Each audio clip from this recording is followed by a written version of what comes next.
اللہ الرحمن الرحیم۔ سامعین ناظرین اکرام، حضرت عبداللہ بن مبارک رحمۃ اللہ علیہ اللہ کے بہت بڑے ولی، بہت بڑے نیکوکار اور بہت بڑے بزرگ گزرے ہیں۔ اپنے دور کے اندر ولایت میں اور اللہ کے نیکوکار مقبول ترین بندوں میں ان کا کوئی ثانی نہیں تھا۔ ان کے ہمسائے میں ایک لوہار رہتا تھا،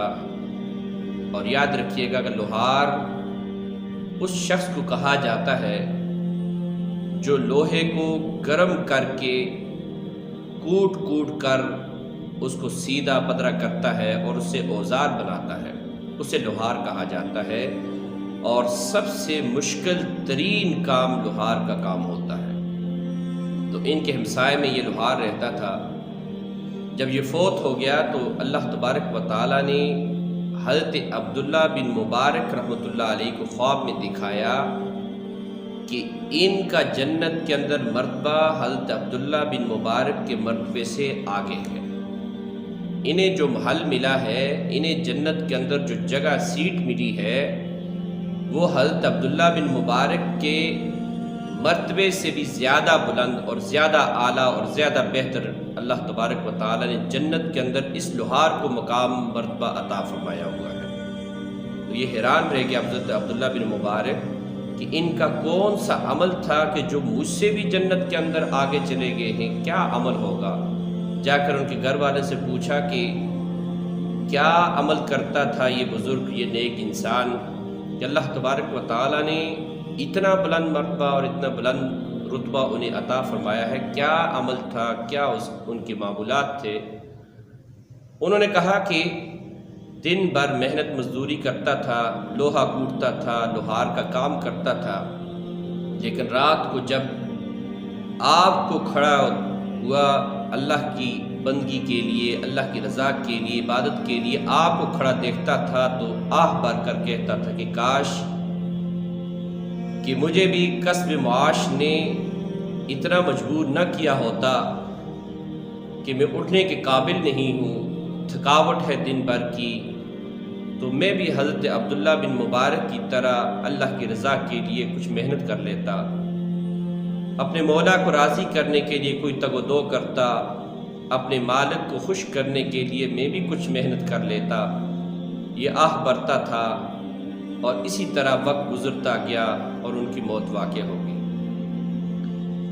تو اللہ تبارک و تعالیٰ نے اس شخص کی اس نیک نیتی کی وجہ سے کہ وہ اللہ کی عبادت کرنا چاہتا تھا، نہیں کر سکا، اور اس نیک نیتی کی وجہ سے اللہ تعالیٰ نے حضرت عبداللہ بن مبارک جیسے اپنی عبادت کے اندر محنت کرنے والے سے بھی زیادہ مرتبہ عطا فرما دیا۔ بنی اسرائیل کے اندر ایک وقت قحط پڑا اور شدید قحط پڑا، مخلوق خدا انتہائی پریشان ہو گئی، کھانے کو کچھ نہیں ہے، پینے کو کچھ نہیں ہے، عجیب سا عالم ہے۔ ایک شخص نے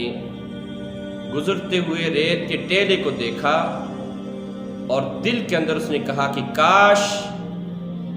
کہ یہ ٹیلا اناج کا ہوتا میرے پاس۔ اس طرح کا جو ٹیلا ہے جو پہاڑی سی بنی ہوئی ہے، اگر یہ کھانے کا کوئی اناج ہوتا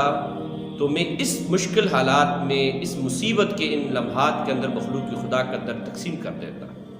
اپنے طور پر اس نے یہ نیت کی، یہ ارادہ کیا، اور یہ اللہ تبارک و تعالیٰ کی رضا کے لیے اس نے عمل کرنے کی فقط نیت کی۔ تو اللہ تبارک و تعالیٰ نے اس وقت کے نبی کو وحی بھیج کر کہا کہ اے میرے نبی، یہ جو فلاں شخص ہے نا، آپ اس کے پاس جا کر میرا پیغام دیں، اور اس کے بعد اس سے یہ پیغام دے کر کہیں کہ اللہ تبارک و تعالیٰ نے اس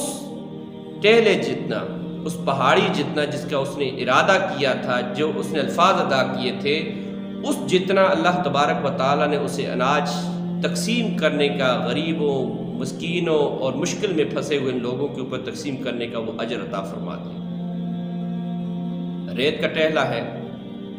دیا بھی کچھ نہیں، لینا بھی کچھ نہیں پڑا، کوئی خرچہ نہیں ہوا، کوئی نقصان نہیں ہوا، فقط نیک نیتی کی وجہ سے اللہ تبارک و تعالیٰ نے اسے اناج تقسیم کرنے کا اتنا زیادہ ایک ریت کے بھرے ہوئے ٹہلے جتنا اناج تقسیم کرنے کا ثواب اسے عطا فرما دیا۔ تو سامعین ناظرین کرام، عمل بے شک چھوٹا ہو، بے شک تھوڑا ہو، کم ہو، لیکن نیت اگر خالص ہے آپ اللہ کی رضا کے لیے اگر کام کرنا چاہتے ہیں تو یاد رکھیے گا کہ آپ کی نیک نیتی کی وجہ سے تھوڑا کام بھی، تھوڑی محنت بھی، تھوڑا خرچ بھی آپ کے لیے بہت بڑا اجر کا باعث بنے گا۔ اور اگر بہت بڑا کام کرتے ہیں لیکن دکھلاوا ہو، ریاکاری ہو، مخلوق خدا کی مصیبت دینا مقصود ہو یا ان کے سامنے اپنے آپ کو دکھلانا مقصود ہو، تو یاد رکھیے گا بہت بڑا کام بھی ناکامی کا باعث ہوگا۔ اللہ تبارک و تعالی ہمیں نیک نیتی سے